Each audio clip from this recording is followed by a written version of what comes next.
የክነሴት አባል እና ዶክተር ጸጋ ፈንታውን አልፈለው። ጤና ይስጥልኝ ዶክተር ጸጋ። ጤና ይስጥልኝ አቶ ሽሎሞ። ጤና ይስጥልኝ የተከበራችሁ ተመልካቾች እንዲሁም አድማጮች በሙሉ ጤና ይስጥልኝ። ሁሌውም አብረሽን ስላለሽ እናመሰግናለን። በዙም ደግሞ አብሮ ቃለ መጠይቁን የሚያካሂደው ወንድማችን አቶ ተስፋዬ ኖራን። ጤና ይስጥልኝ አቶ ተስፋዬ። ጤና ይስጥልኝ አቶ ተስፋዬ እንደምንዋል? ጤና ይስጥልኝ ዶክተር ጸጋ። ሰላም ዶክተር ጸጋ፣ ትናንትና እናንተ የክነሴት አባላት ግማሾቻችሁ ልበለውና የክነሴትን ድምጹን ከፍ አድርጉ ትንሽ ድምጹን ከፍና እሺ፣ በተቻለ መጠን እንሞክራለን። በትናንትናው ዕለት የክነሴትን የልደት ቀን አክብራችሁ ነበርና ግን ያከበራችኋቸው ግማሾች የክነሴት አባላቶች ናችሁ። ምንድነው? ምን እየተፈጠረ ነው ያለው? ለምን ሁላችሁ አልነበራችሁም? ተቃዋሚውም ደጋፊውም። በመጀመሪያ ደረጃ እንኳን ለ77ኛው ዓመት የክነሴት ልደት አደረሰን። በእውነትም ይህ ቀን ልዩ ቀን ነው። ከዛም በተጨማሪ እንግዲህ ሀጋ ኢላኖት የምናከብርበት ቀን ነው። አንድ ላይ ነው፣ በዚህ ላይ ነው የሆነውና በጣም ሀጋ ኢላኖት በዕብራይስጥ በአማርኛ የዛፎች ቀን ነው። የሚተከሉበት ፍራፍሬ የምንበላበት የምንቀድስበት ቀን ነው መሰለኝ አይደል ዶክተር? በትክክል በእስራኤል ምድር የበቀሉ ዛፎችን የምናደንቅበት፣ ዛፎችን በብዛት የምንተክልበት በጣም ደስ የሚል በዓል ነውና በእውነት ደስ ይላል። ወደ ጥያቄ ወደ ፖለቲካ እንምጣና በአጋጣሚ እንግዲህ ሆን ተብሎ ነው በዚህ ቀን ክነሴት የተቋቋመውና መክፈቻው ስነ ስርዓት የተካሄደው እና 77 ዓመት ሆኗል ክነሴት። በትናንትናው ዕለት የነበረው የክነሴት ሁኔታ የፖለቲካ ሁኔታ እስካሁን ድረስ የሀገራችን ፖለቲካ አልተረጋጋም ማለት እችላለሁ። ያ ማለት ተቀናቃኝ የፖለቲካ ፓርቲዎች 3 ዓመት በሙሉ ይሄን አዲስ መንግስታችን መቀበል አልተዋጠላቸውም። ነገር ግን እንዲህ እንዳለቀሱ ሊያልቅ ነው ጊዜው። አቶ ሽሎሞ እንግዲህ አሁን ያለንበት ዓመት የምርጫ ጊዜ ነው። 4ኛ ዓመት ሊሆን ነው። ከዛ ምርጫው በኋላ እናያለን። ነገር ግን በትናንትናው ዕለት የነበረው በጣም የሚያስጸይፍ ስራ ነው ብል አልሳሳትም። ለምንድን ነው ያልኩ? እንደው ክነሴት የሁሉም የፖለቲካ ፓርቲ አባል ነው። በተቀናቃኝ ፖለቲካም የተቀመጡ ሆነ እንዲሁም ደግሞ በመንግስት ደረጃ ያለንም ቢሆን ይሄ ሁኔታ የሁላችን እስከሆነ ድረስ ሁሉም በስነ ስርዓቱ መሳተፍ ያስፈልጋል። የተቀናቃኝ የፖለቲካ ፓርቲዎች አልተገኙም። ያ ማለት እንግዲህ 52 መቀመጫን በለው ከ120 እኛ 68 ነን። ያልተገኙበት ዋናው ምክንያት ምንድነው? በስነ ስርዓቱ ላይ የከፍተኛው ፍርድ ቤት ዳኛ ፕሬዝዳንቱ መጠራት አለባቸው የሚል ሲሆን፣ ሌላው በዚህ መክፈቻ ስነ ስርዓት ላይ ፕሬዝዳንቱ መገኘት ነበረባቸው። በህጉ በፕሮቶኮል መሰረት ፕሬዝዳንቱ አልተገኙም። በመጀመሪያ ደረጃ እሺ ብለው ነበር። በኋላ ግን የተቀናቃኝ የፖለቲካ ፓርቲዎችን በመፍራት ሳይሆን አይቀርም ሌላ ምክንያት በመስጠት ቀርተዋል። በጣም ደስ የማይል ጊዜ ነው የነበረው። ከዛ ጠቅላይ ሚኒስትራችን ንግግር ሲያደርጉ በሙሉ አልነበሩም። ጠቅላይ ሚኒስትሩ ሲጨርሱ ግን ጠብቆ በሩ ላይ ቆሞ የተቀናቃኝ የፖለቲካ ፓርቲ ሊቀመንበር ያኢር ላፒድ ንግግር ለማሰማት ወደ ክነሴት ገባ። በገባበት ሰዓት የማያከብር ሰው መከበር የለበትም፣ እኛም አንቀመጥም መውጣት አለብን የሚለውን እርምጃ ወስደናል። እንደውም ከመጀመሪያዎቹ እኔ ነኝ። ለምን ጠቅላይ ሚኒስትሩን የማያከብር ሰው፣ ክነሴቱን ፓርላማውን የማያከብር ሰው ተቀናቃኝ የፖለቲካ ፓርቲ ሊቀመንበር ክብር ያለው ነው በዲሞክራሲ ሀገራትና እሱ ጠቅላይ ሚኒስትሩና ፓርላማውን የማያከብር ከሆነ እሱ ንግግር ሲያደርግ እኛ መቀመጥ የለብንም ነው። ዶክተር ጸጋ፣ ይህ ሁኔታ ፉክክርነት ትንሽ ወጥ አልሆነም? ማለትም በመጀመሪያ ደረጃ ፕሬዝዳንቱ የከፍተኛ ፍርድ ቤቱ ፕሬዝዳንት የተመረጡ ሰው ናቸው። በህግ ነው የተመረጡት፣ በህግ አይደለም፣ በህግ ውጭ አይደለም። እና እሳቸውን ማውረድ፣ እሳቸውን ዝቅ ማድረግ ተቋሙን ዝቅ ማድረግ አይደለም ወይ? መፍትሄ ተነጋግሮ መፍታቱ አይሻልም ወይ? ከዛ ውጭ ደግሞ በተለይ የክነሴቱ ሊቀመንበር ያደረጉት ያሉት ሂደት በተለይ የፕራይመሪስ ተመራጭ ለመሆን ፖፑላር ለመሆን ነውና ያደረጉት ያሉትና እሳቸው እኮ የተቃዋሚ ፓርቲዎችም የጥምሩ መንግስት ፓርቲ የክነሴት አባላቶችም የ120 የክነሴት አባላት ሊቀመንበር ናቸው። ለምን ነው ለግማሹ ብቻ እነሱ እሳቸው የሚያደሉት? እና ለምን በንግግር ችግሩ አይፈታም? ሁለት ነገሮች አሉ። አንደኛው አቶ ሽሎሞ በንግግር መፍታት የሚለው ጥሩ ነበር ቢሆን ኖሮ። ነገር ግን አሁን ያለውን ተጨባጭ ሁኔታ ስንመለከት ተቀናቃኝ የፖለቲካ ፓርቲዎች የኛን መንግስት መቀበል አልቻሉም፣ አልተዋጠላቸውም። መብታቸው ነው እኮ ለዛ ነው እኮ ተቃዋሚ ፓርቲ መሆናቸው። ከዛ በፊትም ከጠቅላይ ሚኒስትሩ ጋር መንግስት ላለማዋቀር ሲሉ 5 ጊዜ ምርጫ ሄደናል ከ2019 እስከ 2022 በ5 ጊዜ ምርጫም አልተሳካላቸውም። ጠቅላይ ሚኒስትር ናታንያሁን ማውረድ አልቻሉም። የቀኝ ክንፉንን ማውረድ አልቻሉም። በአሁኑ ሰዓት ያሉበት ተጨባጭ ሁኔታ መንግስቱን ተቀበሉም አልተቀበሉም ወደዱም ጠሉም አብዛኛው ህዝብ የመረጠውና ብዙ የመቀመጫ ወንበር ያለው መንግስት ነው ያለው። ወደ ከፍተኛው ፍርድ ቤት ፕሬዝዳንት ስንመጣ የከፍተኛው ፍርድ ቤት ፕሬዝዳንት እሳቸው በህግ መሰረት አልተመረጡም። በህጉ መሰረት እሳቸውን የሚመርጥ ኮሚቴ አለ፣ ዳኞቹ የሚመርጥ ኮሚቴ። በዛ ኮሚቴ ሊቀመንበሩ ሚኒስትር የህግና ፍትህ ሚኒስትሩ ያሪቭ ሌቪን መሆን ነበረባቸው፣ መቀመጥ ነበረባቸው። ግን ይሄንን በመጣስ ራሳቸውን በራሳቸው ነው የሾሙት። አንተ እንዳልከው አቶ ሽሎሞ መሆን የነበረበት በዲሞክራሲ ሀገር መንግስት አለ፣ ክነሴት ወይም ፓርላማ አለ። ከዛም ደግሞ የህጉ አካል ሚዛናዊ መሆን ነበረበት። የህጉ ክፍል ግን ዳኞች ቀስ በቀስ ስልጣኑን እየወሰዱ የመንግስትን ስልጣን የክነሴትን ስልጣን በመውሰድ የክነሴት ህግን በመጣስ ህዝብ ያልመረጣቸው 15 ዳኛዎች አገሪቱን በጉልበት እንመራለን የሚለው ሁኔታ በህዝብ በኩል ተቀባይነት የለውም እና ሌላው አቶ ሽሎሞ የከፍተኛው ፍርድ ቤት ፕሬዝዳንት አሚት ቤት ሲገነቡ ቀጥለው ሰርተዋል ያለ ፈቃድ። አንተ ወይም እኔ ወይም አቶ ተስፋዬ አንዱ ዜጋ ቀጥለን ቤት ብንሰራ ከህግ ውጭ ለፍርድ ነበር የሚያቆሙን። እሳቸው ግን ምንም አልሆኑም። ኦልሽ ዶክተር ጸጋ ምን መሰለሽ፣ በአንድ በኩል እናንተ የገዥ መንግስት ናችሁ፣ ፖሊሱ በእጃችሁ ነው፣ አቃቢ ህጉ በእጃችሁ ነው። እዚህ ሰውዬ ለምሳሌ ወንጀል ሰርተው ከሆነ በእርግጠኝነት አንቺም ትስማማለች፣ ማንኛውም ሰው ወንጀል ሰርተው የሚጠረጠር ሁሉ መመርመር አለበት። ይህ ሰውዬ አልተመረመሩም፣ እንዲያውም ጭራሽ ጉዳዩ የለበትም ብለው የፖለቲካ ጥላቻ እንጂ የወንጀል ጉዳይ አይደለም ብለው ፋይሉ ከተዘጋ በኋላ ይሄን መልሶ ማጠንጠሩና ጥላቻ መፍጠሩ አንደኛ ጥሩ ነው ወይ?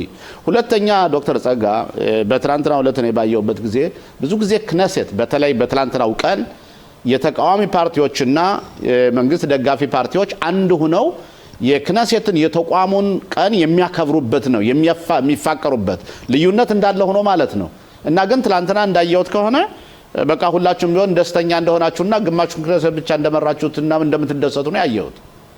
ለምን ይሄ ሊሆን ይችላል? ደስተኛ መሆን አይደለም፣ ትክክለኛ ዲሞክራሲ ሂደት እንፈልጋለን። ደስተኛ በአብዛኛዎቻችን በክነሴት ተቀናቃኝ የፖለቲካ ፓርቲዎች አባሎች አለመገኘት አላስደሰተንም፣ ሊያስደስተንም አይገባም። ተቀናቃኝ የፖለቲካ ፓርቲ እኮ በዲሞክራሲ ሀገር ከፍተኛ ሚና ይጫወታል። በጣም አስፈላጊ ነው። ነገር ግን በአሁኑ ሰዓት ያለው አቶ ሽሎሞ ዛሬ የተጀመረ አይደለም። ከ2019 ዓመተ ምህረት አንስቶ ጠቅላይ ሚኒስትር ናታንያሁን ከስልጣን ለማውረድ ከፖለቲካ ለማጥፋት በተጀመረው እንቅስቃሴ ነው የሁሉ ያለው። እሳቸውን ለማውረድ ህዝብ እየመረጣቸው ከእሳቸው ጋር መንግስት አናቋቁምም እያሉ ሲንቆ የነበሩት ጠቅላይ ሚኒስትሩን ወንጀለኛ ናቸው አንቀመጥም ሲል የነበሩት ዛሬ እየተቆረቆሩ ነው።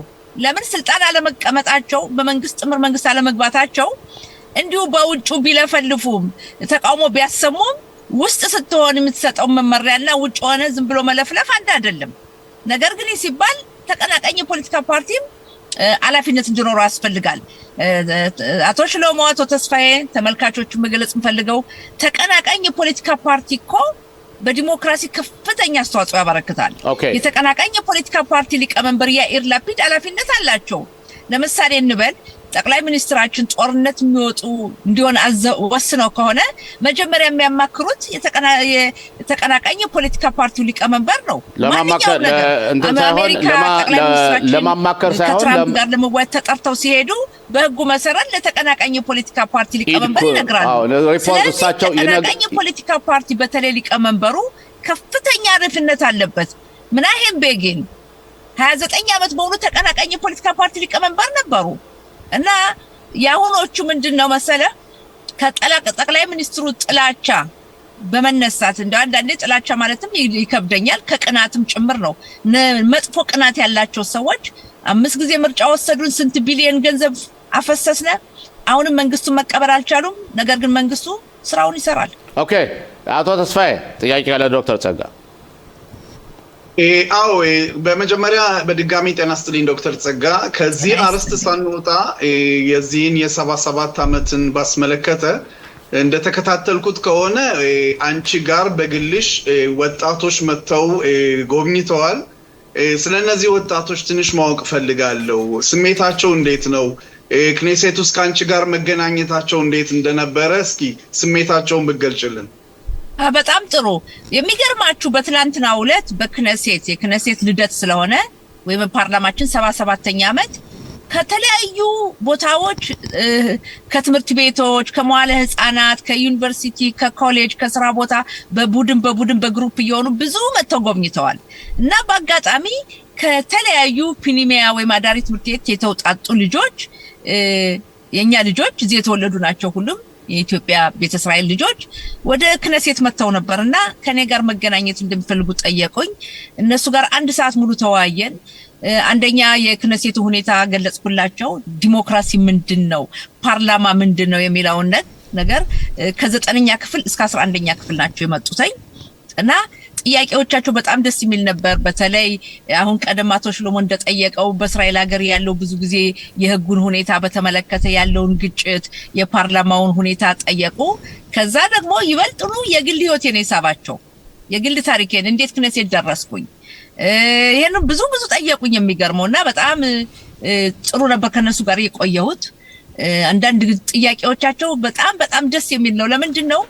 አንደኛው በአጠቃላይ በአገሪቱ ስላለው ሁኔታ በፓርላማ በክኔሴት ስላለው፣ ሌላው ሁለተኛ ምንም ቢሆን እኔ እነሱ አካል የሆንኩት እነሱ ምንም እዚህ ቢወለዱ እኔ ኢትዮጵያ የተወለድኩ ቀለማችን አንድ አይነት የሆኑ ሰዎች እንዴት ክኔሴት ልደርሱ ቻልሽ የሚል ጥያቄ ነበር ያመጡት እና በእነሱ ላይም የሰጠኋቸው መልስ አንድ ሰው የፈለገውን ለማድረግ ወሳኙ ራሱ ነው። ኦኬ ችግሮች ይኖራሉ፣ ከባድ ይኖራሉና በዚህ ጉዳይ ጥሩ ጊዜ ነው ያሳለፍኩት። 1 ሰዓት በሙሉ አብሬያቸው ቆይቻለሁ። ጥያቄዎቻቸው በለጠ አርክቶኛል። ከኛ ህብረተሰብ ውጭ ደግሞ በመዋለ ህፃናት የሚማሩ የአንድ መዋለ ህፃናት ቡድን ልጆችን ከቴሌቪዥን የመጡ ነበሩና ሁሉም ፈረንጆች ናቸው፣ ትንንሽ ልጆች ናቸው፣ የ4 ዓመት የ5 ዓመትና ጥያቄያቸው በጣም ደስ የሚል ነበርና አንዷ ምን ጠየቀችኝ፣ በክኔሴት አንቻለሽ ኢትዮጵያዊት፣ በእኛ ግን በጋኔላዲን በእኛ መዋለ ህፃናት የሉንም ብላ ጠየቀችኝና ከዛ እንግዲህ የምትኖርበት አካባቢ ነው፣ በምትኖርበት አካባቢ ካሉ አብሮ መኖር ያስፈልጋል፣ ወደፊቱም ደግሞ ይሄን ጥያቄዎችንም ለሁሉም ሰው ለሚመጣው መጠየቅ አለባችሁ ብለን በሰፊው ነው የተወያየነውና ትንንሽ ቢሆኑም እዚያ ቦታ መጣው ማየታቸው የሚያቀርቡት ጥያቄ ክኔሴት መቼ እንደተቋቋመ ክኔሴት ማለት ምንድነው በጣም ጥሩ ጊዜ ነው የነበረና እነዚህ የኛ ልጆች ደግሞ የአዳሪ ትምህርት ቤት ተማሪዎች መጣው ማየታቸው በጣም አስደስቶኛል። ኦኬ ዶክተር ጸጋ በነገው ዕለት 2 ጥያቄዎች አሉን። አንድ ስለ አሊያ ጉዳይ፣ አንድ ስለ በነገው ዕለት ያኢር ላፒድ ባለሳሳት ኳታርን የጠላት ሀገር ናት ብላ መፈረጅ አለባት ሲሉ ህግ እሳቸው ነገ ያቀርባሉና ድምጽ ሲሰጡ እናንተ የጥምሩ መንግስት አባላት እንዴት ልታዩት ነው ኳታርን? ምንድነው የምንለው በዕብራይስጡ አነጋገር አልትየ ጾዴቅ ትየ ኸኻም፣ ትክክለኛ ነኝ ብለህ እንደው ሙጭጭ ማለት የለብህም፣ ጎበዝም ብልህ መሆንም ማለት ነው። ስለዚህ ኳታር እንደ ጠላት ሀገር አትፈረጅም፣ ለሐማስ ገንዘብ የምትሰጥ ማለት ነው። አዎ ለምንድነው ይሄን ምለው? ይሄንን ያልኩበት ምክንያት አይደለም የገንዘብ መስጠቱ አይደለም፣ ገንዘቡ አይደለም። እስራኤል ሀገር ገንዘብ አልቸገራትም። ነገር ግን ለሐማስ ነው ያልኩት፣ ለካታር አይደለም። ለሐማስ ትልቋ ጀርባችን አሜሪካ ናት። በተለይ ኢራንን በመደብደቡ ጉዳይ አይተናል። አዛ ባለው ተጨባጭ ሁኔታ በብዙ ነገር የአሜሪካ ተሳትፎ ያስፈልገናል። በተለይ የአሜሪካው ፕሬዝዳንት ዶናልድ ትራምፕ ከጠቅላይ ሚኒስትር ቢንያሚን ኔታንያሁ ጋር ያላቸው ቅርርብ፣ ወዳጅነት፣ ጓደኝነት ከዛም ደግሞ ለእኛ ለእስራኤል ሕዝብ ያላቸው ፍቅር በግልጽ የሚነገር ነው፣ በግልጽ የሚታይ ነው። እንደኔ በግሌ ብትጠይቀኝ ካታርና ቱርክ የጠላት ሀገር ናቸው ማለት ነው የምፈልገው። ነገር ግን እነዚህ ሁለቱ ሀገራት ከአሜሪካ አስተዳደር ጋር ግንኙነት አላቸው። ስለዚህ የአሜሪካ ታዛዦች ነን ያልሽ እኮ ነው ዶክተር ጸጋ። እኛ ባንፈልጋቸውም ዓለም አቀፍ ያለንን ድጋፍ ላለማጣት ሲባል በዲፕሎማሲ መንገድ የምትናገረው ነገር አለ። ያኢር ላፒድ የተቀናቃኝ የፖለቲካ ፓርቲ ሊቀመንበር ነገ ይሄንን ሁኔታ ለድምጽ ማቅረብ ለውይይት ማቅረብ እንደማያልፍ ያውቀዋል። ለመናገር ነው። ነገ ጧት ለምሳሌ ጠቅላይ ሚኒስትር ቢሆን ምን ያደርጋል የሚለውን ደግሞ ስንጠይቅ ይሄንን ሐሳብ አያቀርብም። ኦኬ ዶክተር ጸጋ የአሜሪካን ድጋፍ ያስፈልጋል። ኦኬ አቶ ተስፋዬ መጨረሻ ጥያቄ አለ ስለ አሊያ ጉዳይ ዶክተር ጸጋ። እንግዲህ ባለፈው በሰላማዊ ሰልፍ ላይ በቦታው ተገኝተሻል። ብዙ ጥያቄዎች ነበሩ። በእውነት በቦታው ያየናቸው አዛውንቶችም ህፃኖችም ወጣቶችም ነበሩ። በጣም ብዙ ጥያቄዎች ነው የጠየቁት። እኛ ከሩቅ ሆነን ነው ነገሮችን የተከታተልነው። አንቺ እንዴት አየሽው? ይሄ ነገርስ እንዴት ምን አይነት መፍትሄ ሊገኝለት ይችላል ዶክተር? በመጀመሪያ ደረጃ ሰላማዊ ሰልፉ የነበረው እሁድ ዕለት ሰላማዊ ሰልፉ ተገቢ ነው። ሰላማዊ ሰልፍ ማካሄድ ያስፈልጋል። ነገር ግን ሰላማዊ ሰልፍ በምታካሄድበት ሰዓት ጊዜውን መጠበቅ አለብህ ወይም ደግሞ ያለውን ሁኔታ ማወቅ ያስፈልጋል። ይሄን ያልኩበት ምክንያቱ ምንድነው? በአጠቃላይ እሁድ ቀንና ሐሙስ ቀን ክነሴት የለም፣ ፓርላማ የለም። ግን የመንግስት ስብሰባ አለ። የካቢኔው ስብሰባ ግን አለ። አልሰማሁም። የካቢኔው ስብሰባ ይካሄዳል። የመንግስት ካቢኔ እሁድ ቀን የካቢኔ ስብሰባ አለ። ግን እሁድ ዕለት የነበረው የካቢኔ ስብሰባ ቅራት ሽሞና ነው። ኢየሩሳሌም አልነበረም። አቶ ሽሎሞ ቅራት ሽሞና መሆኑን ሁሉም ሰው ያውቃል።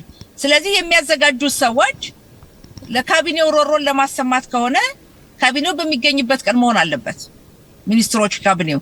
ስለዚህ የነበረው ሁኔታ ደርሰው ተመልሰው ነው የሄዱት እና ለዚህ ነው አንድ ነገር ስታዘጋጀው ጊዜውንና ወቅቱን ማሳወቅ ያስፈልጋል። ከዛ ውጭ የተመለከትኩት አንድ ጉዳይ አለ። በዚህ አጋጣሚ እኛ ከኢትዮጵያ የተወለድን ወይም ኢትዮጵያን የክነሴት አባላት እንደማንኛውም የፓርላማ አባላት ነን። ግን በይሄ ጉዳይ ማንኛውም ጉዳይ የወገናችን ጉዳይ ቀድመን ነው የምንገኘው። ምንም እንኳን ከተለያየ የፖለቲካ ፓርቲ ብንገኝም የፖለቲካ አመለካከታችን ልዩ ቢሆንም በዚህ ጉዳይ ላይ ሁላችን እንሳተፋለን። በምንሳተፍበት ሰዓት አንዳንድ በጣም እንዴት ልበላችሁ ልቅ የሆኑ ሰዎች የሚሳደቡ፣ የሚዘልፉ፣ የሚያፋጥጡ አሉ እና በእኛ ላይ ማለት ነው ጥያቄ ካላቸው በስነ ስርዓት መጠየቅ ይችላሉ። ስለተሳደቡ ወይም ደግሞ ስለጮሁ ወይም እዛ ላይ ማዋረድ ስለጀመሩ መፍትሄ ይገኛል ወይም ደግሞ እኛንን ዝቅ ያደርጋሉ ማለት አይደለም። የስር ሁሉም አይደለም፣ የተወሰኑ ናቸው። ዶክተር ጸጋ ጥያቄው 2 3 4 ሰዎች ደግሞ እንዲህ አይነት የሚያደርጉ ሰዎች ብዙዎቹ ለወደፊቱ የፖለቲካ አቋም ያላቸው አሉ።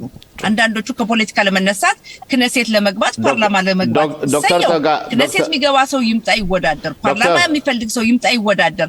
ነገር ግን የክነሴት አባላትን የገዛ ወገን ስለሆነ መስደብ፣ መዝለፍ፣ ማፋጠጥ ይሄ ተገቢ መስሎ አይታየኝም። በእርግጥ ዶክተር ጸጋ ስድብ ተገቢ አይደለም፣ መሰደብ የለበትም። እያንዳንዱ ሰው መጠየቅ ያለበትን ጥያቄ ግን አስቸጋሪ ጥያቄዎችን መጠየቅ መብቱ ነው። በዚህ መካከል ደግሞ እናንተ እስከ ሶስታችሁ ከክነሴት ያላችሁ አባላት እናንተ ብትጠየቁ ምን ሰራችሁ ወለወገናቻችን በዚህ 4 ዓመት ውስጥ ብላችሁ የምትጠየቀው ጥያቄው ለጅትሚ ነው ብዬ ነው የማስበው። ለማንኛውም ጥያቄው አይደለም አቶ ሽሎሞ፣ ጥያቄ መጠየቅ አለባቸው፣ መልስ መቀበል አለባቸው። መጠየቅ ማለት ግን ይሄ አግባብ ያልሆነ መዝለፍ፣ መሳደብ፣ ማፋጠጥ ለምሳሌ አሁን በቲክቶክ ተመልከታ ፊሉ መንግስታችን ጠላታችን ነው መንግስታችን የሚሉ ሁሉ አሉ። የመናገር ስርዓት አልበኝነት ይጎዳል እንጂ ጥቅም አያመጣም። ይሄን የሚያደርጉ የተወሰኑ ሰዎች ናቸው። በቲክቶክ አይታችሁ ከሆነ ጠላታችን መዋጋት አለብን፣ ጠላታችን ስንል የእስራኤል መንግስት ነው ይላሉ። በማን ላይ ቆመሽ እግዚአብሔርን ታሚያለሽ? ስለዚህ እንዲህ አይነት ነገሮች ከጥቅማቸው ጉዳቱ ያመዝናልና ጥያቄ መጠየቅ ተገቢ ነው። ነገር ግን ያጠያየቁ ሁኔታ በማፋጠጥ በመዝለፍ በማዋረድ መሆን የለበትም። ኦኬ ዶክተር ጸጋ በጣም እናመሰግናለን አብራሽን ስለቆየች። በእርግጠኝነት በዚህ ጉዳይ በሌላ ጊዜ እንወያይበታለን። ነገሩ አነጋጋሪ ነው። እናንተ የጥምሩ መንግስት አባል ናችሁ። ጥያቄያቸው ሌጂቲሚ ነው። መመለስ ያለበት ጥያቄ ደግሞ ስርዓትን በተመለከተ መሆን አለበትና አብረን ስለቆየን እናመሰግናለን። ኮሎኔል መኮንን ተስፋ ካለ ኮሎኔል መኮንን ተስፋ አለ አለ። መልካም ጤና ይስጥልን መኮንን። ጤና ይስጥልን ሽሎሞ። ጤና ይስጥልን ተስፋ። እንዴት ዋላችሁ? እንደው ሁሌውም እናመሰግናለን። በዛሬው ዕለት ካንተ ጋር የምናተኩረው ውይይታችን ስለ አዛ ሁኔታና አሁን ወደ መጨረሻ አካባቢ እንደወጣው ዜና ከሆነ አንድ የኛ ወታደርም እንደቆሰለ ነውና እንዴት ነው ለምን ነው ሊሆን የቻለው አቶ መኮንን? እንግዲህ በአዛ ውስጥ ሲጀመር ጦርነቱ አላለቀ ማለት ይችላል። በአሁኑ ሰዓት የሚደረገው በአዛ ላይ ያው ሁለተኛ ደረጃ ለመግባት ከፍ እየተደረገ ነው። ይሄም የሚመራው በአሜሪካ ባቋቋመችው ልዩ አካል እና በአሜሪካ በሚገኘው ኮማንድ ፖስት ጋር በሚገኘው ኮማንድ ፖስት ነው። እኛ ሰሞኑን ከእሑድ ጀምሮ ራፍቲያስ የሚባለው ኬላ ተከፍቷል። ዛሬ እንኳን አይሰራም በአንዳንድ ምክንያቶች።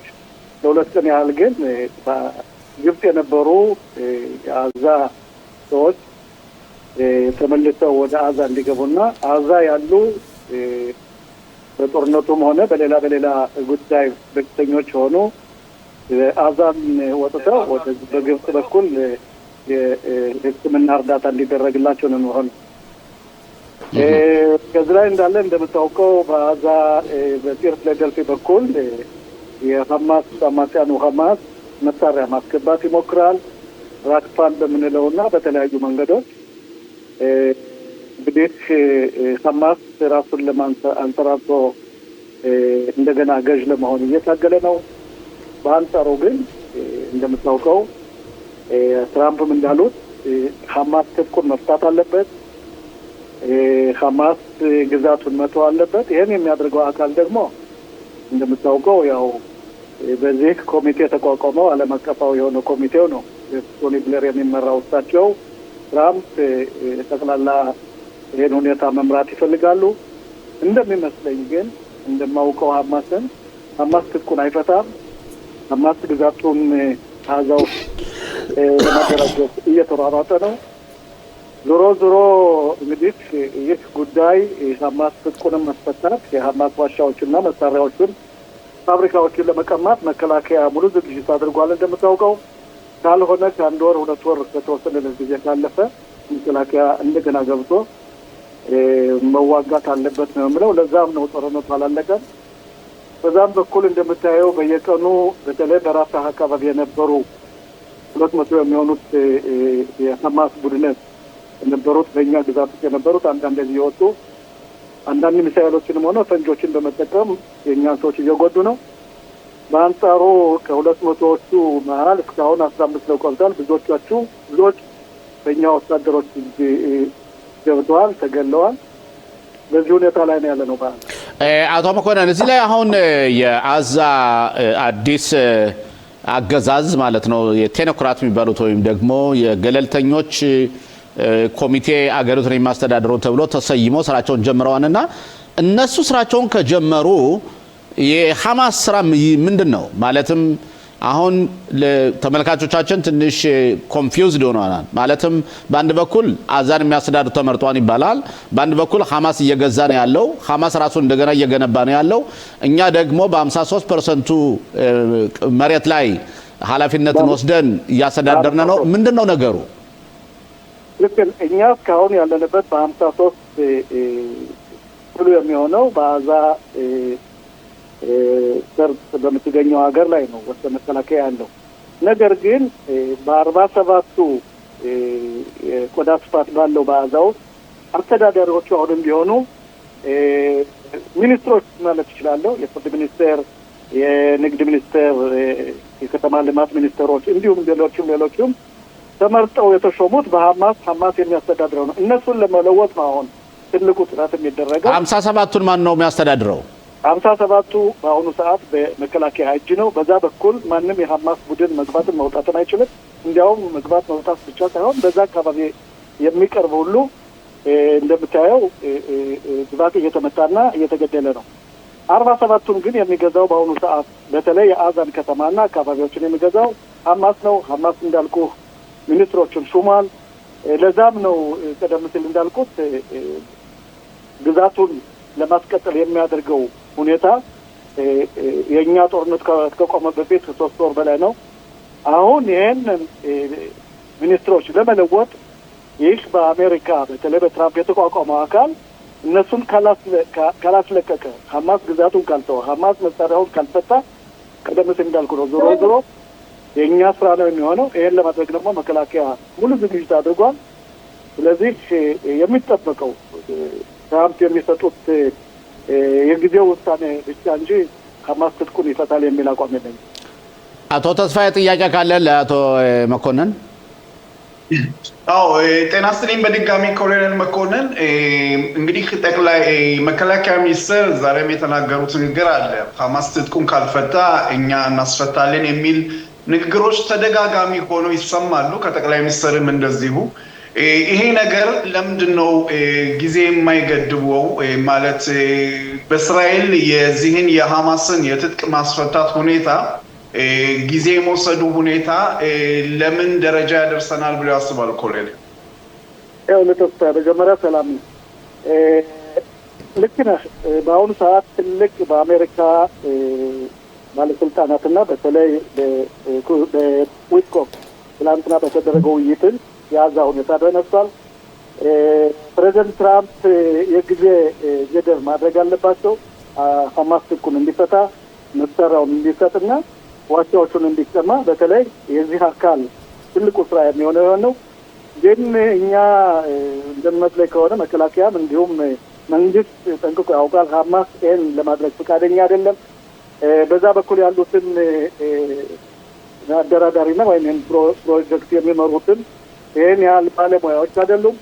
ሐማስ የደበቃቸውን መሳሪያዎች ለማስፈታት ብዙ ጊዜ ወስድባቸዋል። ስለዚህ ትናንትም ውይይት ላይ የነበረው የትራምፕ አድሚኒስትሬሽን ወይም ፕሬዚደንት ትራምፕ የጊዜ ወሰን ወይም የጊዜ ገደብ መኖር አለበት። ያ ወሰን 2 ወር 3 ወር ካሉ በኋላ ከ2 ወር ከ3 ወር በኋላ ሐማስ ትጥቁን የማይፈታ ግዛቱን የማይተው መሳሪያዎችን እና ዋሻዎችን የማይቀማ ከሆነ ልክ 53% ወይም ቢጫ መስፈር እንዳልነው በያዝነው እንቆያለን። መከላከያ በዛ ነው የሚቆየው በአሁኑ ሰዓት። ይሄ እስካልሆነ ድረስ በዛ ይቆያሉ። ያ ከሆነ ሐማስ ትጥቁን ካልፈታ መከላከያ ገብቶ ጠቅላይ ሚኒስትሩ እንዳለው መከላከያ ሚኒስትር እንዳለው ኤታማዦር ሹም እንዳለው ሙሉ ፕሮግራሙ ተነድፏል። መቼና የትኛው ዩኒቲ ወይም የትኛው ብርጌድ ገብቶ ይሄን ድርጊት የሚያስፈጽመው። ለዛም ነው ጦርነቱ አላለቀም። ጦርነቱ ምንም እንኳ ይቀዝቅዝ እንጂ እድል ለሰላም ይሰጥ እንጂ ያ ካልሆነ እነዚህ አካላት ሐማስን ትጥቁን ካላስፈቱ በተለይ ስጋታችን ሐማስ የሚባለው ድርጅት በዛ በኩል አንሰራርቶ ተነስቶ ግዛቱን ቀጥሎ መሳሪያዎቹን አደራጅቶና አቀናጅቶ ጥቅምት 7 ለማድረስ ወደፊት ስለሚዘጋጅ ይሄን እድል መስጠት የለብንም። በዛ በኩልም ሰፈሮቻችን ሰላም ካልሆኑ ሰላም ስለማንተኛ ይሄን ሁኔታ እንደሚቀጥል አልጠራጠርም። በነገራችን ላይ ፕሬዚደንት ትራምፕን ይሄን በጋድ ተናግረውታል። ስለዚህ የሚጠበቀው የጊዜ ወሰን ወይም የጊዜ ሁኔታ እንጂ 3 ወር 4 ወር ብሎ መስጠት እንጂ ካልሆነ እኛ እንገባበታለን ማለት ነው። አቶ መኮንን አሁን ደግሞ ወደ ኢራን ልውሰድህና በኢራን ያለው ሁኔታ የኢራን ሕዝብ በሙሉ በተለይ የፓርላማ አባላት የወታደራዊ ልብስ ለብሰው ልክ እኛም ዘማች ነን በማለት ዘመቻ ላይ እንዳሉ መስሎ ይታያልና የወታደራዊ ልብስ ለብሰው አገዛዙን እያወገዙ እየደገፉ አሜሪካና እስራኤልን እያወገዙ እስከ መቼ ነው እያወገዙ የሚቀጥሉት? እነዚህ መሬት ላይ የተቀመጡ ሰዎች መስሎ አይታይም፣ በአየር ላይ ያሉ ይመስላል። ትክክል። የኢራን ሁኔታ እንግዲህ እንደምታውቀው አሜሪካ ሙሉ ትጥቋን ይዛ በመካከለኛው ምስራቅ ትገኛለች። በአሁኑ ሰዓት ፕሬዚደንት ትራምፕ የወሰኑት ውሳኔ ከጦርነት ይልቅ ድርድር ወይም ውይይት ይሻላል ብለው ወደ ድርድር ገብተዋል። ይህ ድርድር በቱርኪያ በምትባለው ሀገር ሊፈጸም ነበር በአረባት ሀገራት የተወካይነት። እነሱ ግን የአረባት ሀገራትን በተለይ ካታርን፣ ኤሚሬትና ሳውዲን ወይም ቱርክን ስለማይፈልጉ ከትላንት ጀምሮ ለትራምፕ አድሚኒስትሬሽን ወደ ኦማን በሚባለው ሀገር እኛ ማድረግ የምንፈልገው ድርድሩን በአሜሪካና በኢራን መሪዎች ብቻ ነው የሚል አባባል ነበራቸው። በአሁኑ ሰዓት እንደምሰማው ከሆነ ትራምፕ ይህን ነገር ተቀብለዋል። አርብ ዊትኮፍ በኦማን ተገኝተው ከኢራን ባለስልጣናት ጋር ሊነጋገሩ ነው። እንግዲህ ኢራን የምታደርገው ነገር ኢራን ቀላል ሀገር አይደለችም። እንዴት ነው? በጣም ተንኮለኛ ናት። ነገሮችና ጊዜ ለመፈጅ ነው የምትሞክረው። ጠቅለል ባለ ሁኔታ በዚህ ድርድር ላይ የሚጠየቀው በተለይ በእስራኤል በኩል የተላለፈው ትልቁ መልእክት ለዊትኮፍ በዚህ በኩል ትላንት ተነጋግረውታል። አንደኛ ኒውክሌር ፕሮጀክት የሚባላቸውን በተለይ ኡራኒየም ከ40 ኪሎ በላይ የዳበረውን ማውጣት ማውደብ ነው። ፕሮጀክቱን እንደገና መሰረዝና ይህ ፕሮጀክት እንዳይሳካ ድርድር ላይ ቀርቧል። ሁለተኛው እንዲሁም እንደምታውቀው በተለይ ፕሮክሲ የሚባሉት ሁቲ፣ ሂዝባላ፣ ሐማስ እና ሌሎችም አካላት በዓለም ላይ ተንሳፍተው አልቃይዳ ጀምሮ እነሱን የገንዘብ እርዳታ የመሳሪያ ወይም የልምምድ ማድረግ የለባትም። በተለይ ግን በአሁኑ ሰዓት ካለፈው ጦርነት ተምራ ኢራን ረጅም ተወርዋሪ ሚሳይሎችን የምታመርትበት ጊዜና የደበቀቻቸው አለ። እነሱም ሚሳይሎች ማውደም ነው። እነዚህ ሶስት ነገሮች ከሆኑ እስራኤል በዚህ በኩል መልእክቷን ለአሜሪካ መንግስት እና ለትራምፕ አስተላልፋለች። ትራምፕ የሚፈልገው በአሁኑ ሰዓት እነዚህ ነው። እንደሚመስለኝ ግን ኢራን እነዚህን ሶስት ነገሮች በተለይ ኒውክሌርን አጥተውም ኒውክሌር ደግሞ እሷ ማስፈራሪያዋ ነው። በተለይ ለእስራኤልና ለካታር እንዲሁም ለሳውዲያ የእሷ ትልቅ ማስፈራሪያዋ ነው። ፕሮክሲ የምንላቸውንም መመገብ ትፈልጋለች። ምንም እንኳ በህዝቧ ላይ ራም፣ ጥራት፣ ገንዘብ ማጣት ይኖር እንጂ እነሱ የሚፈልጉት አትመርምሶና ቴሮሪስትን ለመመገብ ሙሉ ዝግጁ ስለሆኑ ጊዜ ለመውሰድ እንጂ የሚያደርጉት ድርድር እውነት መስሎ አይታየኝም። ትራምፕም ይህን ነገር እንደሚመስለኝ ከሆነ ጠንቅቀው ያውቃሉ። እንደሚመስለኝ ከሆነ ግን ይህን ከድርድሩ በኋላ አርብ ነው ድርድሩ የሚደረገው። ፕሬዚደንት ትራምፕ ትልቅ ውሳኔ መቀበል አለባቸው። የእኛ ፍላጎት የእስራኤል ሀገር ፍላጎት እንደምታውቀው ኢራንን በአሜሪካ ላይ ጥምር ኃይል እንበለው ትልቅ ውጊያ አድርጎ በተለይ መንግስት ተቋማትን መሽማሮታ ማፍተሻ የምንላቸውን አውድሞ የኢራን ህዝብ ነጻ ማውጣትና እንደሚመስለኝ ከሆነ ወደዛ አዝማሚያ የምንሄድ መስሎ ይታየኛል። ግን ይህን ትዕዛዝ የሚሰጡት አንድ ሰው ናቸው። እሳቸውም ፕሬዚደንት ትራምፕ ናቸው። ሙሉ መረጃ ተሰጥቷቸዋል። በእኛ በኩል በተለይ በሞሳዱ መሪ በመከላከያ ደህንነት በሽሎሚ ቤንደር በጠቅላይ ሚኒስትሩ በልዩ ልዩ ከፍተኛ ባለስልጣናት በእስራኤል በኩል መረጃ ተሰጥቷቸዋል። የት እንዳለ ምን ማድረግ እንደሌለበት እንደምታየው በኢላት በኩል ትልቅ የሆነ የአሜሪካ መርከብ አለ። ይህን ጦርነት ለመቋቋም እስራኤል ሙሉ ዝግጅት አድርጋለች። በዚህ በኩል ምናልባት አሜሪካ ኢራንን ላይ ትንኮሳ ከፈጠረች ኢራን ወደኛ ስለሚተኩሱ ሙሉ መሳሪያዎች ተዘጋጅተዋል። የሚጠበቀው የእሳቸው ውሳኔ ነው። እኛ የሚፈለገውን ትራምፕ ኢራንን በተለይ የመሽማሮታ ማፔኻ አውድመው የኢራን ህዝብ ነጻ የሚወጣበትና ኢኮኖሚውን የሚገነባበትን መስሎ ይታየኛል። ይህን ደግሞ ቆይተን የምናየው ይሆናል ማለት ነው።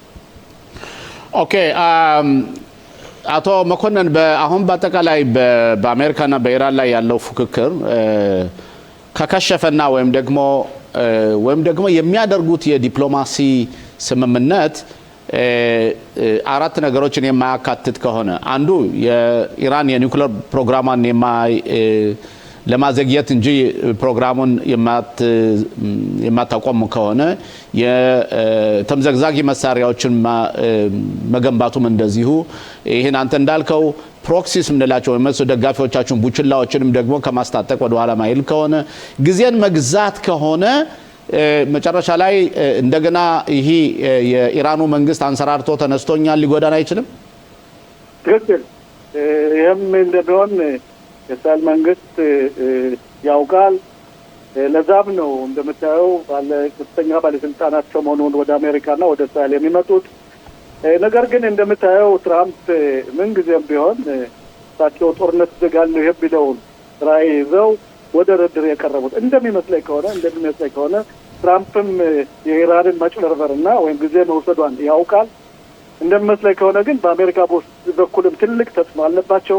ሌላው ደግሞ እንደምታውቀው የፖለቲካ ሁኔታ ነው። እሳቸው የመጨረሻ ዓመታቸው መሰለኝ ለዚህ ግዛት 2 ተርም ነው የሚፈቀደው በአሜሪካ።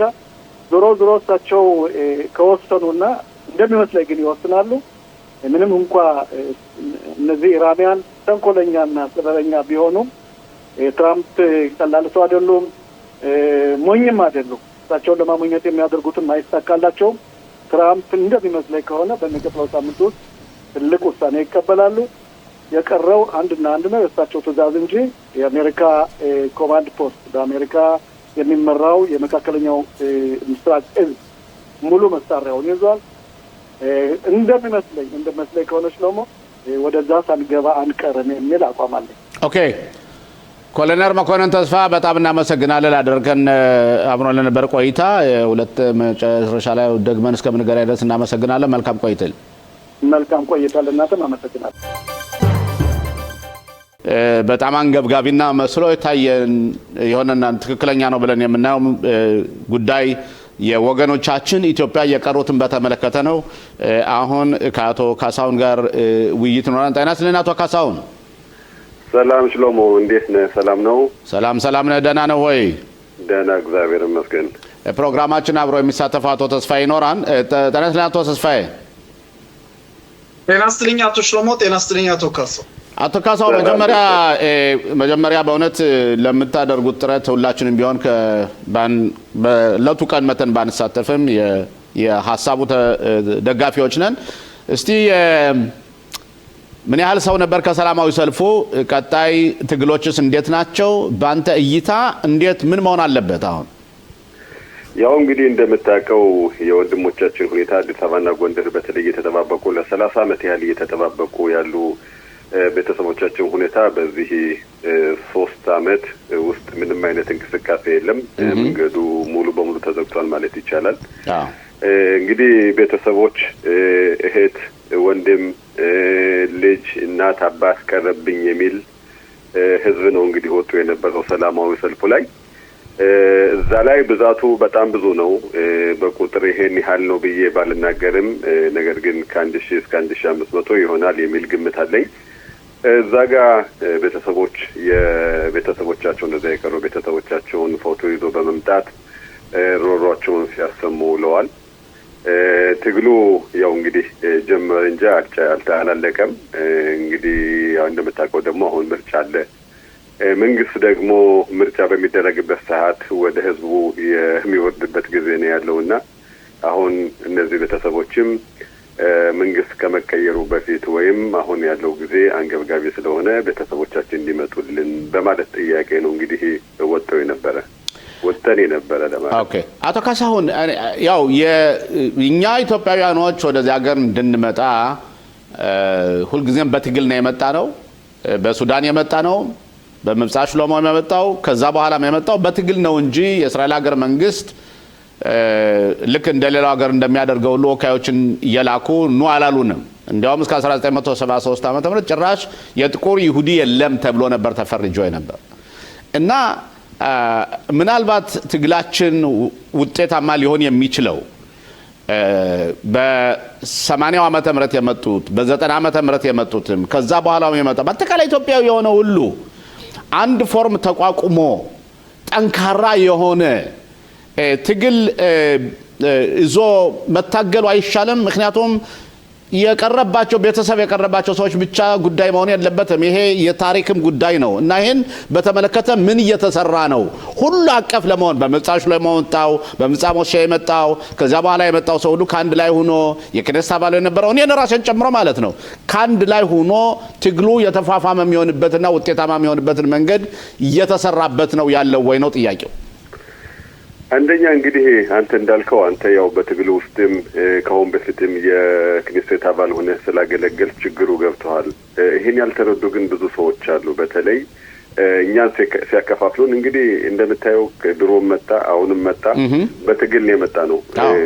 እንግዲህ ለመጥቀስ ያህል በሱዳን ራሱ ብዙ እህት ወንድሞቻችን ያጣ ነው። የእስራኤል መንግስት በሩን ከፍቶ ግቡ ሰላለን ነው። ከዛ በኋላ ነው ከ80 እስከ 90 ምንም አይነት እንቅስቃሴ አልነበረም። በ90ዎቹ ነው እንግዲህ እናንተ መጣችሁ ብዙ ትግል አድርጋችሁ ከዛ በኋላ እንደገና ሚፍጣ ተብሎ ሁልጊዜ ዘመቻ ነው የሚደረገው። እንግዲህ ልብ በል ለጦርነት እንጂ ለአልያ ዘመቻ መደረግ የለበትምና ይሄን የሚረዳ ማህበረሰብ መፍጠር አለብን።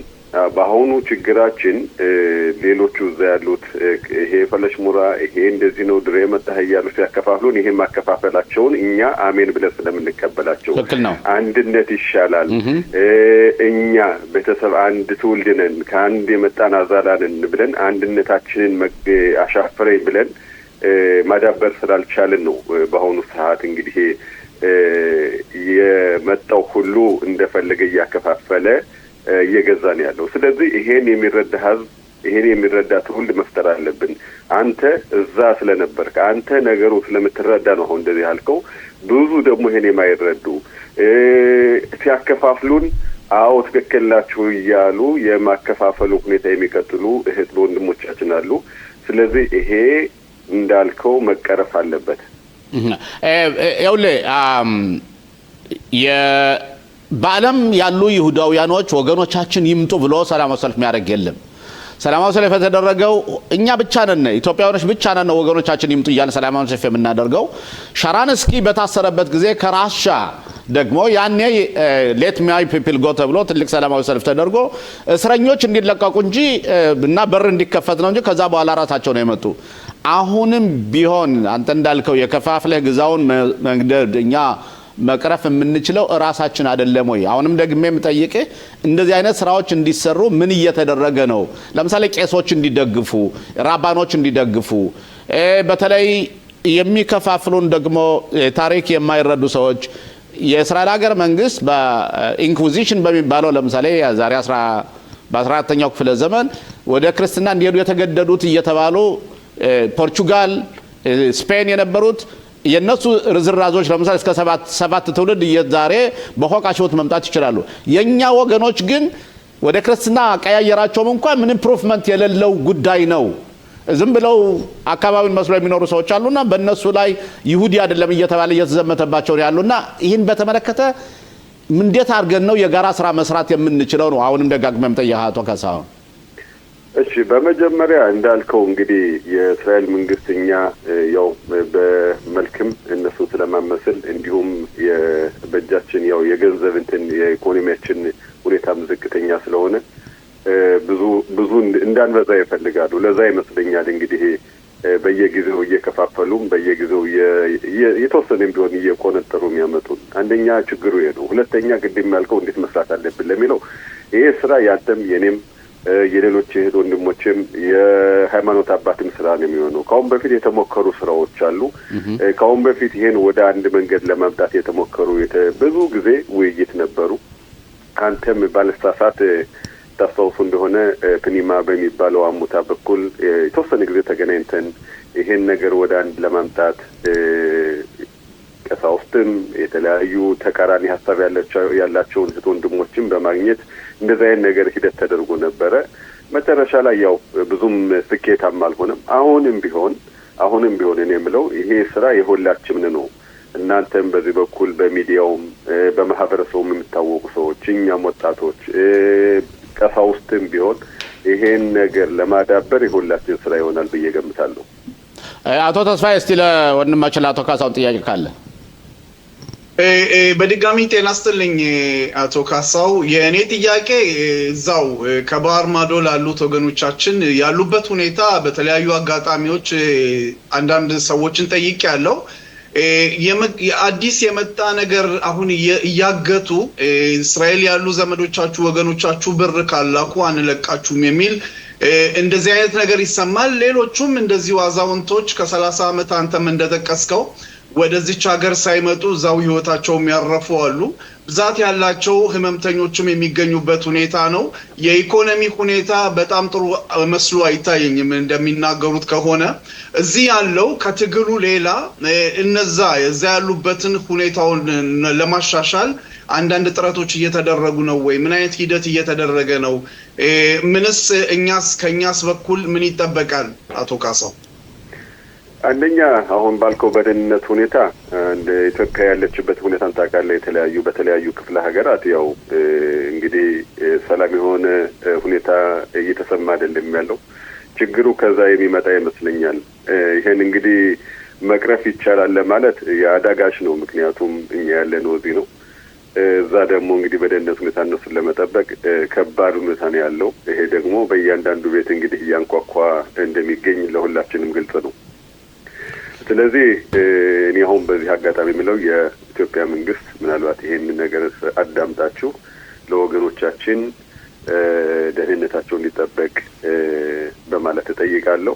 ሌላው የጠቀስከው ነገር አለ። ሽማግሌዎች ሀገራችን እያሉ መንገድ ላይ የሚቀሩ አሉ።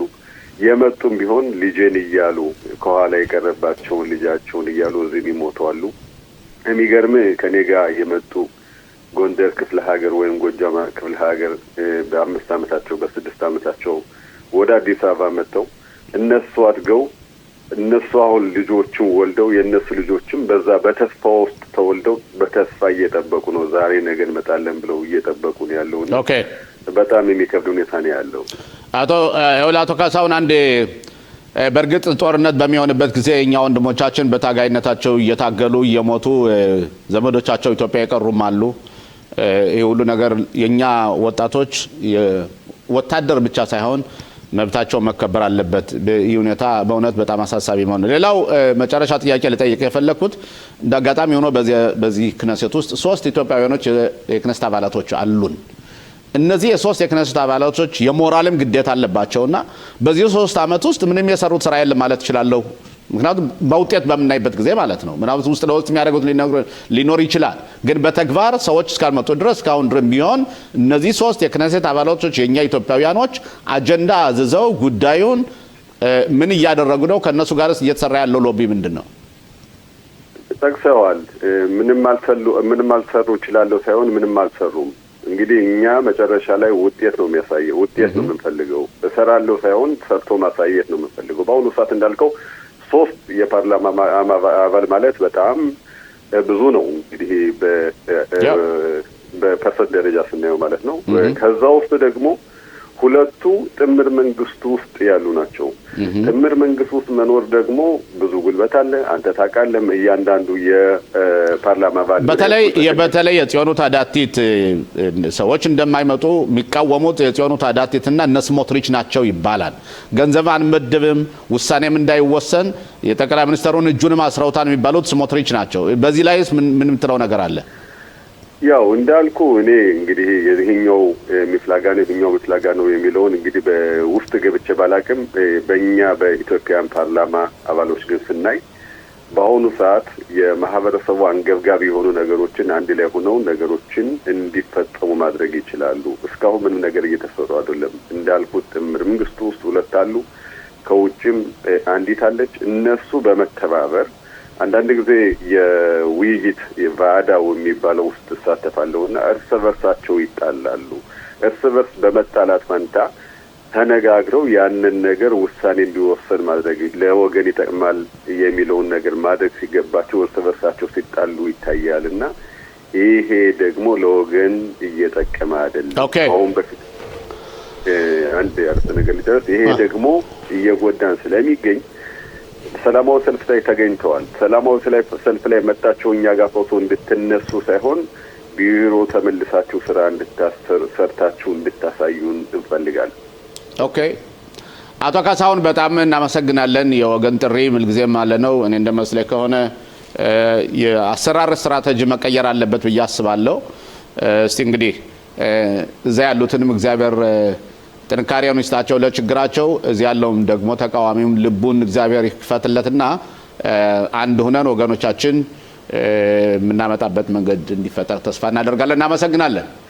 አሜን። እናመሰግናለሁ። አመሰግናለሁ ተስፋዬ። አመሰግናለሁ ተስልሙ። ተመልካቾቻችን ተመልሰናል ከዘገባው። አሁን ደግሞ ቀጥታ ወደ ስራ ባልደረባችን ወይ ደግሞ ዘጋቢያችን የሰሜኑ ዘጋቢያችን መምህር ሩቤን መሸሻ መስመር ላይ ይኖራል። ጤና ይስጥልኝ ሩቤን። ጤና ይስጥልኝ ሽሎሞ፣ እንዴት ናችሁ? ሰላም ነህ ወይ? ደህና ነኝ። አብሮን ደግሞ ለቃለ መጠየቁ ተሳታፊ የሚሆን አቶ ተስፋዬ አለ። ጤና ይስጥልኝ አቶ ተስፋዬ። ጤና ይስጥልኝ አቶ ሽሎሞ። ጤና ይስጥልኝ መምህር ሩቤን። መምህር ሩቤን ከተከታተልነው ሰሞኑን የእስራኤል ሀገር ካቢኔት ቅሪያት ሽሞና ላይ መጥተው ስብሰባ አድርገው የባህር ወተት አሳይተው ሄደዋል የቅሪያት ሽሞናን አካባቢ ነዋሪዎችና እንዴት ነው መጨረሻ ላይ ባህር ወተቱ እየታፈሰ ሰዎች ሊጠግቡ ይችላሉ ወይስ ብቻ ቃል ብቻ ነው? ይኸውልህ አንደኛ ጥሩኛ ነው መንደርደሪያ አድርገህ ያቀረብከው።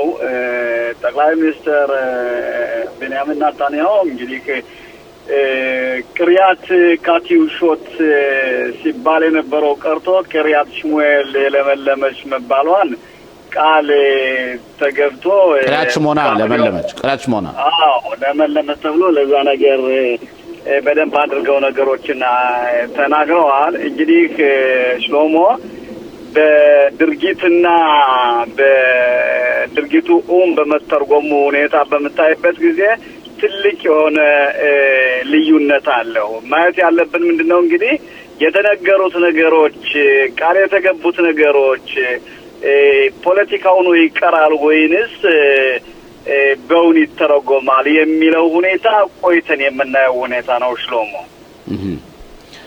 ግን ከተጠቀሱት ነገሮች ወይም ደግሞ ቃል ከተገባው ነገሮች ትንሽ እስቲ ዘርዘር የምታረግልን አንተ አለ የምታውቀው በቅርቡ የምታውቃቸው ነገሮች?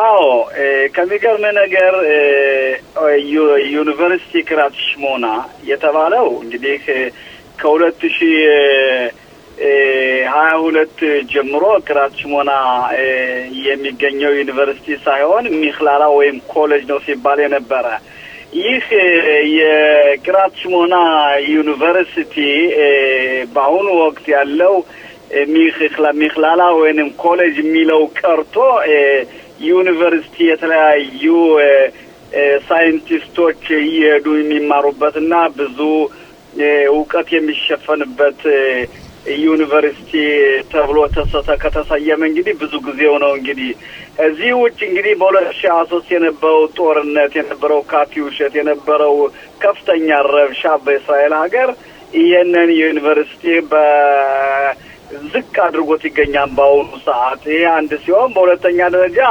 እስራኤል በአሁኑ ያለሽበት ሁኔታ በጣም ውጥርጥር ያለው ሁኔታ ነው። ምናልባት በክሪያት ሽሞና አካባቢ በሊባኖስ ጦርነት ይፈነዳን ወይ የሚለው ሁኔታ አለ። እንደገና በሰሜን በምንነጋገርበት ጊዜ የሱሪያን በተመለከተ በምናይበት ጊዜ ኤርዶዋን በሱሪያ በሰሜን ሱሪያ የሚያደርገው ከፍተኛ እንቅስቃሴ እነዚህ የሆኑት በሙሉ እስራኤልን በአሁኑ ሰዓት ውጥረት ላይ ጨኩኖ ውጥረት ላይ ነው መስሎ የሚታየው። በተለይ ኤርዶዋን በሰሜን ሱሪያ የሚያደርገው እንቅስቃሴ ከዛ ውጭ ኤርዶዋን ከአሜሪካ ጋር ጦር አውሮፕላን መግዛቷንና መፈራረማቸውንም ዛሬም ትንሽ ጠቆም አድርገውታል። እነዚህ ነገሮች እስራኤል በከፍተኛ ሁኔታ በመጨነቅ ላይ ነው የምትገኘው። ግን ዩኒቨርሲቲ ብቻ ነው ወይ ሰዎች ብዙ ጥያቄዎቻቸው ለምሳሌ የባለ ሀብቶች የትንንሽ የቢዝነስ ወይም ደግሞ የንግድ ማህበረሰቦች ድጎማ ለማግኘት ሰው ተመልሶ ወደ ቤቱ አለመግባቱ የህዝቡ ቁጥር እንደቀነሰ መሆኑንና ያነ ነው። ይሄን በተመለከተስ ምንድን እየተሰራ ነው ያለው? አሁን ያለው ሁኔታ ምንድነው? በምናይበት ጊዜ በጋሊል ወይ በክሪያት ሽሞና አካባቢ ያሉት እንዲለሙ የእስራኤል መንግስት በከፍተኛ ሁኔታ ባጀት እንሰጣለን፣ እንገድፋለን፣ እንዲለመለም እንደነበረው እናደርጋለን የሚለው ሁኔታ ሰውነን ምናልባት ያለውንን ሀሳብ ቀይሮ ወደ ነበረበት ቦታ በመመለስ አካባቢው ይለማል የሚለው ሁኔታ በውን ሳይሆን ይሄን እናደርጋለን ተብሎ በተለያዩ ማስታወቂያዎች ይገኛሉ። ምናልባት እነዚህ ሁኔታዎች ህዝቡንን አሳምኖ ወደ ሰሜን እስራኤል ወደ ክሪያት ሽሞና ከመለሰ በኋላ ቃል የተገቡት ነገሮች የስራ አጥ ነገርን በተመለከተ የነበሩት ቢዝነሶች ሲንቀሳቀሱ የነበሩት በሙሉ ከነበሩበት ይመለሳል የሚለው ሁኔታ በከፍተኛ ሁኔታ ያለው ህልምና ሁኔታ ነው። ይሄ ነገር ግን በአሁኑ ሰዓት በምናይበት ጊዜ በክሪያት ሽሞና የሰው መቀነስ፣ የስራ አለማግኘት፣ የኢኮኖሚ ነገሮች ሲደረጉ የነበረ መንኮታኮት ሁኔታ እነዚህ ነገሮች አሁን በአሁኑ ወቅት ለመለመች እዚህ ደረሱ ብለን ለመናገር እጅግ በጣም ያዳግታል። ሽሎሞ አቶ ተስፋዬ ጥያቄ ካለ ለሮቤን? አዎ እንግዲህ በእውነት ክሪያት ሽሞናን ባስመለከተ ያው መንግስት ቃል ገብቷል። ደጋግመን ያልነው ነው። በጀትም ቅድም ያወጣ መስሎ ነው የሚታየው። ያው ወጣቱን ለመሳብ ዩኒቨርሲቲን ቢከፈት ዋናው ነገር ክሪያት ሽሞና አሁንም በደቡብ ሊባኖስ ድንበር በጣም ርቀት የሌላት ከተማ ነች። አሁንም በደቡብ ሊባኖስ የተረጋጋ መንፈስ ያለ መስሎ አይታይም። ይሄ ሁለት ነገሮች እንዴት ሊካሄዱ ይችላሉ ብለው ያስባሉ መምህር? ይኸውልህ የእስራኤል መንግስት ያለው ሀሳብ ምንድን ነው? ካሁን ቀደም የነበረው የሂዝቡላ በደቡብ ሊባኖስ የነበረው ጉልበትና አሁን ያለበት ጉልበት ተመሳሳይነት የለውም ፈጽሞ። ስለዚህ ይሄንን ሁኔታ በመመልከት ሂዝቡላ ያለውን ድክመት በመመልከት እስራኤል በሂዝቡላ ላይ የምታደርሰው ጥቃት ሂዝቡላ በእስራኤል ላይ አጠፋ አለማድረጉን እያዩ እንግዲህ እስራኤል ጠንካራ ሀገርና ሂዝቡላ እየደከመ መሆኑን በሚያዩበት ወቅት ሀገራችን ሰሜን እስራኤል እየሰፋችና የለቀቁት ወገኖቻችን የሀገራቸው ስደተኛ የነበሩት ወደ ነበሩት ይመለሳሉ የሚል ከፍተኛ የሆነ የመንግስት ሐሳብና እቅድ አለ። ምክንያቱም በምናይበት ጊዜ በመንግስት በኩል የሚታየው ሁኔታና ጸጥታውን ባስመለከተ እኛ የምናየው ሁኔታ አንድ አይደለም። በመንግስት ያለው ሁኔታ የሚመጣው መረጃው ምንድነው? ሊባኖስ ስንት ያህል ደካማ እንደነበረ ካሁን ቀደም ሂዝቡላ በተለይ ስንት ያህል ደካማ እንደነበረ የእስራኤል የመመሪያ ሁኔታዎች የእስራኤል ስለላ ድርጅቶችን ሁሎችን በየጊዜው ሐሳቦችን ያቀርባል። ስለዚህ ቀድሞ የነበረው የሂዝቡላ ሁኔታ እንደዛሬ አንድ አይደለም። በፎይ ባለ ሁኔታ ጠቅላላ በክራችሞና በሰሜን ያሉት ቦታዎች ዙሮ የሚመለሳሉ በፈጣንነት የሚለው ሁኔታ ነው። ይሄን በመመርኮዝ ነው የእስራኤል መንግስት ከፍተኛ ባለፈው ስብሰባ አድርጎ የነበር በዚህ በክራችሞና። ኦኬ ከዚህች ወደ ሂዝቦላ ልውሰድህና አቶ ሩቤን ሂዝቦላ የጦር መታጠቁን ይፈታል ተብሎ በተለይ ሊባኖስ መንግስት ቃል ገብቶ ነበር። ግን ወይ ፍንክች እንዳለ ነው። እንዲያውም ሂዝቦላ ከኢራን በጃዙር $1 ቢሊዮን ተቀብለው እንደገና ራሳቸውን አገግመው ለመነሳትና በዚህ ዙሪያስ ምን የምትሰማው ነገር አለ? እሱ አካባቢ ተመልከት። ከዚህ ላይ በመናይበት ጊዜ የአሜሪካ መንግስት ስንት ያህል ደካማ መሆኑንና በሚሰነዝራቸው ትራምፕ ዓለምን ነው መገዛ ያለ ደካማ መንግስት ነው ትለዋለህ እንዴ? አዎ በመናይበት ተመልከት። ሊባኖስ ሂዝቡላን ብቻ አይደለም የምናየው። አሁንም ቢሆን እኮ በደቡብ እስራኤል በሐማስ በኩል ያለው ሁኔታ ትትከፈታለው የሚለውና እውን ማድረጉ ይሄንም ጠቅላላ አጠራጣሪ እየሆነ ነው መጥቷል በአሁኑ ሰዓት። እርግጠኛ ማን ነው የሐማስን ትጥሚት የሚፈታ እንደተባለው? እንደምታዩት ደግሞ በሂዝቡላ በኩል የሊባኖስ መንግስት ሂዝቡላን ከጥጥ ክፈታለሁ ማለት መስሎ አይታይም በአሁኑ ሰዓት። ስለዚህ የገንዘብ መበዝበዝና እስራኤልን የማሳመንና እስራኤልን የማድከም ሁኔታ መስሎ ነው የሚታይ። በአሁኑ ሰዓት እስራኤል ማድረግ ያለባት ምንድነው?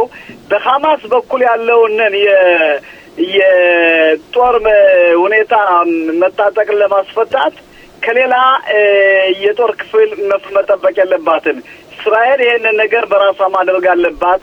ልክ በሐማስ እንደምታደርገው ደግሞ ምናልባት ይሄን ካደረገች በሊባኖስ ደግሞ ራሷ ይሄንን ነገር ማድረግ አለባት እንጂ ከአሜሪካ ወይንም ደግሞ ከአውሮፓ ሀገሮች ወይንም ደግሞ ከቱርክና ከግብጽ እና ከኤርዶዋን እስራኤል መጠባበቅ የለባትም። እና ያለንበት ሁኔታ ንግግር እንጂ እውን የሚሆን ነገር የምታየው ነገር የለም በአሁኑ ሰዓት። ግን የዚህ ሀገር መንግስት በተለይ ቃል አቀባዮች፣ ተናጋሪዎች፣ ሚኒስትሮች፣ ጠቅላይ ሚኒስትሩ እኛ አሸንፈናን ሊባኖስን ሂዝቦላንን አሸንፈናን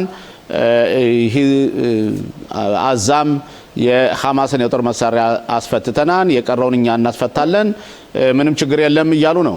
ግን አሜሪካ ደግሞ እጃችንና እግራችን ያሰረችን መስሎ ይታያል።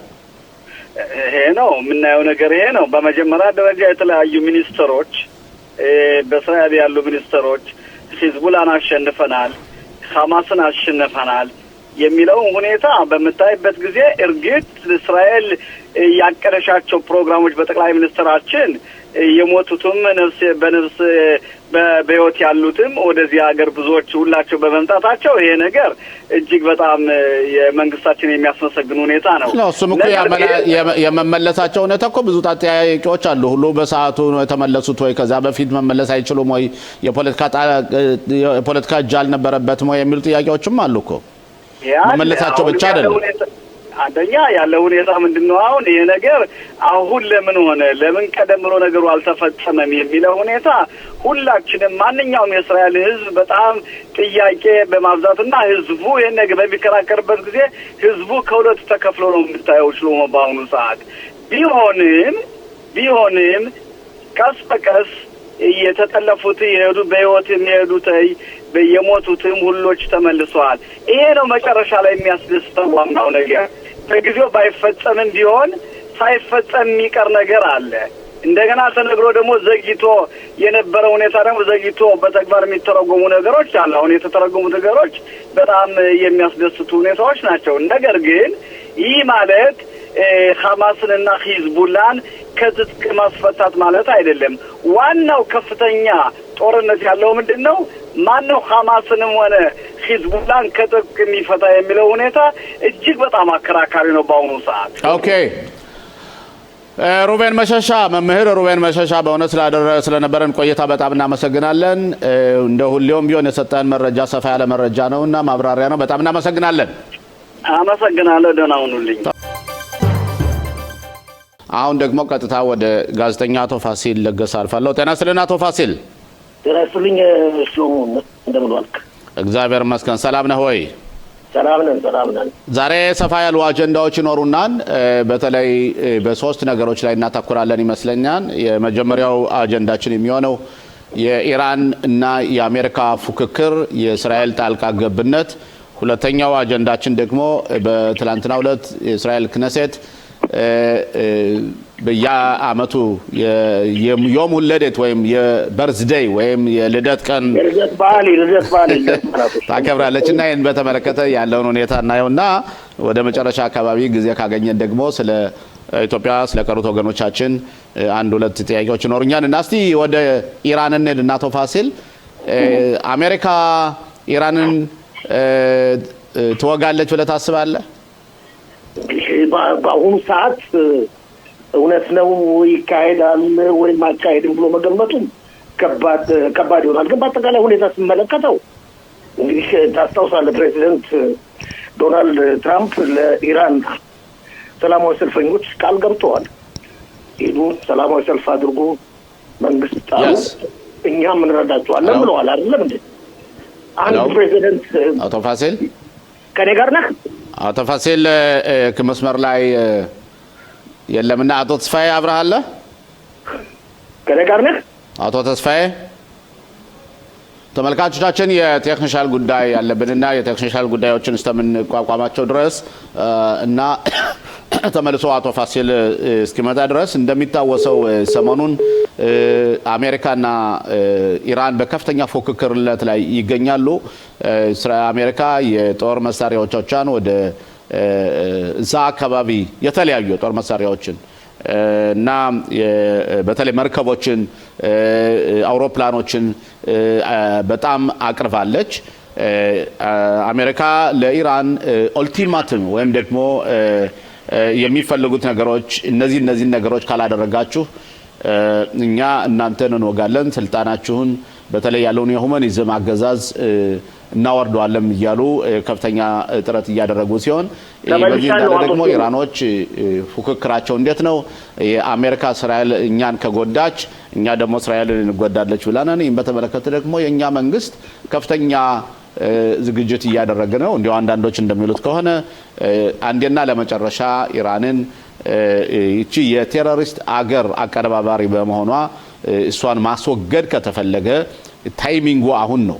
ምክንያቱም ኢራን የከፍተኛ የሆነ ኢኮኖሚ ውድቀት አለባት። ከኢኮኖሚ ውድቀት ብቻ ሳይሆን እንደውም በአጠቃላይ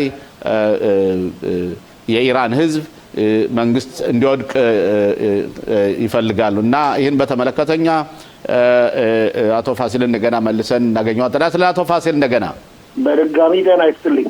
አቶ ፋሲል ጤና ይስጥልኝ። ኦኬ ፋሲል ጠይቄ ያለው መልስን ቀጥል። ኦኬ እንግዲህ አቶ ሽሎሞ ያቀረበው ጥያቄ መጨረሻው ምን ይሆናል ነው ባጭሩ።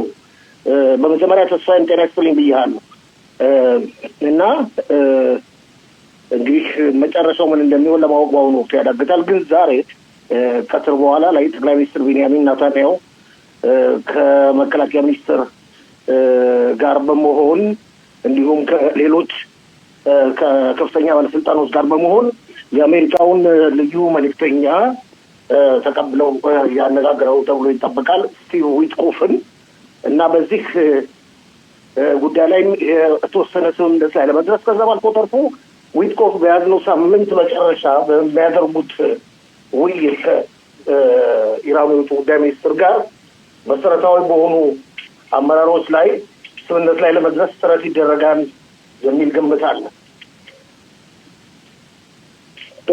አለው ግን አሁን በአንድ በኩል አሜሪካ የጦር መሳሪያዎችን በጣም በኃይለኛ የሆነ ጦር ኃይሏን እያቀረበች ነው ያለችው። በተለያዩ በመርከብ የአውሮፕላን ከፍተኛ የሆነ የፖለቲካ ጫናም እያደረጉ ነው።